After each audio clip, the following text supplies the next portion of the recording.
This morning we're going to talk to Congressman Justin Amash. He is a Republican from Michigan, and he was in for a little bit of a surprise earlier when he discovered that he was booted off the House Budget Committee. Nice to have you with us, Congressman. We appreciate your time. Walk me through how you learned that you had been kicked off this, very much of a big deal committee. Well, thanks for having me on, Soledad. And I learned through news reports, so I started to hear the word on Monday and didn't hear anything from leadership Monday, Tuesday, and finally I approached them on Wednesday about it myself. So this is your own party that booted you off, and I know you went took to Facebook and you posted this. I'm going to read it for folks. You said, "I have still not received a single call, email, or text from Republican leadership confirming this story that you're booted off. In fact, I wouldn't even have learned about it if not for the news reports. I look forward to hearing from my party's leadership about why my principled conservative voting record offends them." Has anybody responded to your Facebook post where you're sort of like, hello, anybody want to call me, fill me in? No, not directly. They've talked about this potential scorecard that was used, and Republican leadership insists that that wasn't the main reason for booting people off committees.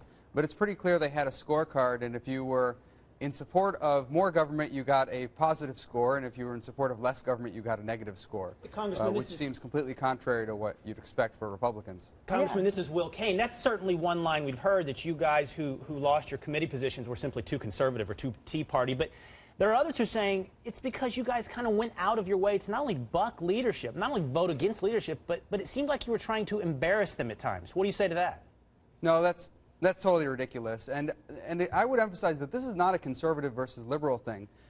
There are people like me in Congress who are out there representing the vast majority of Americans who want us to balance our budget. And it's not a matter of who's willing to work with Democrats or Republicans. For example, I have a balanced budget amendment to the Constitution that has 14 Democratic co-sponsors. It's one of the most popular bipartisan budget proposals out there. So it's not about who will work with Democrats or who will work with Republicans or who's too conservative.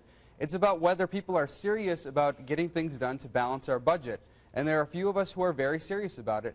Well, and we're actually calling for things like reductions in Pentagon spending. But sir, that's what you say. You say you have this plan, but I think what the message leadership is sending to you is that your plan is out of step with mainstream Republican thought on this. I mean, don't you think they're entitled? The leadership is the leadership. Don't you think they're entitled to decide who sits on their committees?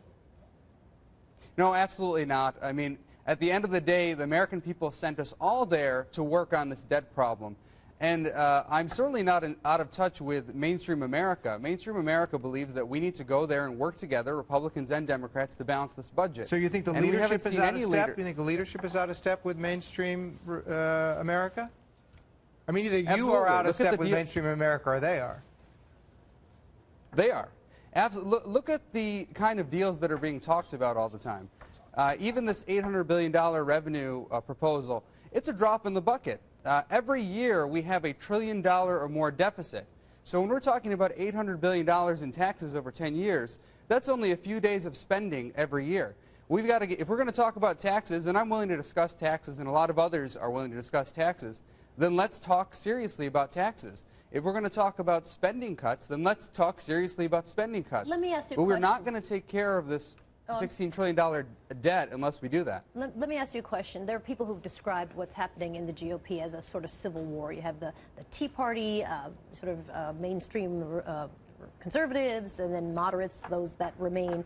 And then there have been sort of calls, certainly in redstate.com, to fire, to get rid of John Boehner. Do you think that's going to happen? Would you support that?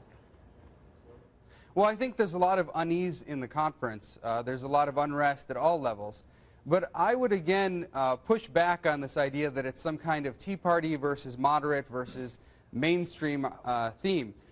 People like me are out there calling for reductions in Pentagon spending, calling for working with the Democrats. And actually, if you look at the 4 people who were removed from their committees, we've been the ones who have been willing to work with Democrats on a lot of these tough spending issues. So would you support it's the not a matter re-election of the Speaker? Or do you think he should be fired? Well, we're going to see. We're going to see how the next few weeks go and whether he's willing to make amends and put out that scorecard. Let the American people see what he based the decision on. And I think that's critical. We need to see what the decision was based on. And I think the American people need to hear the truth, that both sides need to work together And we've had enough of these games, these partisan games in D.C., and we've had enough of people sucking up to corporate lobbyists. We need to do what's right for the American people. That sounds like a no. You know, and I'm trying to figure out if it is a no, and it is kind of a yes/no question. If the vote were taken right now, would you support him or not? Well, right now I'm not very happy with the Speaker, so let's see what happens over the next several weeks. Let's put it that way. All right, Congressman Justin Amash joining us this morning. Thank you for your time. We appreciate it.